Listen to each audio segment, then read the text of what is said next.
Hello बच्चों, चलिए प्रश्न को पढ़ते हैं और समझते हैं। यदि एक रेखा एक्स वाई और जेड अक्ष के साथ 45 डिग्री, 135 डिग्री और 90 डिग्री के कोण बनाती है तो इसकी दिक् कोज्याएं ज्ञात कीजिए। प्रश्न को हल करने से पहले हम मुख्य अवधारणा लिख लेते हैं इस प्रश्न के लिए। तो प्रश्न के लिए मुख्य अवधारणा जिसकी सहायता से इस प्रश्न को हल किया जाएगा। मुख्य अवधारणा में हमें दिक् कोज्या का सूत्र लिखना पड़ेगा। तो हमें पता है दिक् कोज्याएं एल एम एन होती है और एल बराबर होता है कॉस अल्फा, एम बराबर होता है कॉस बीटा और एन बराबर होता है कॉस गामा। तो यह सूत्र आपको याद रखना पड़ेगा। यहाँ पर अल्फा, बीटा और गामा क्या है? दिक् कोण है, अर्थात एक्स वाई और जेड अक्ष के साथ बनाए गए कोण कहलाते हैं ये। तो यह सूत्र आप याद रखें। आइए अब हम प्रश्न में जो दिया है उसे लिख लेते हैं। तो हमें जो दिया है उसकी बात करते हैं। हमें दिया है, देखिए अल्फा का मान दिया है 45 डिग्री, बीटा का मान है 135 डिग्री और गामा का मान हमें दिया है 90 डिग्री। तो अब हम एल बराबर निकाल सकते हैं। एल बराबर क्या होता है? कॉस अल्फा, अर्थात ये हो जाएगा कॉस 45 डिग्री, जिसका मान कितना हो जाएगा? 1/वर्गमूल 2। अब एम का मान निकाल लेते हैं। एम का मान क्या होगा? ये होता है कॉस बीटा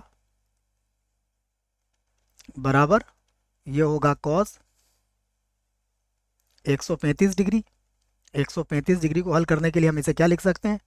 हम इसे लिख सकते हैं 90 डिग्री प्लस 45 डिग्री। हमें पता है कॉस 90 प्लस 45 होता है माइनस का साइन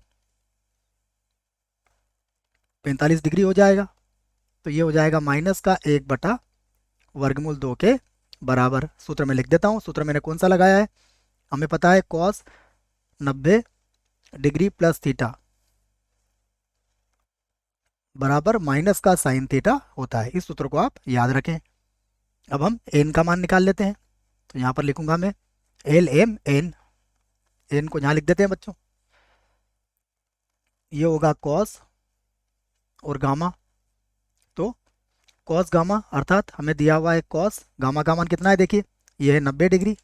तो ये हमने लिख दिया 90 डिग्री। कॉस 90 का मान क्या होता है? 0। तो अब हम कह सकते हैं अतः रेखा की दिक् कोज्याएं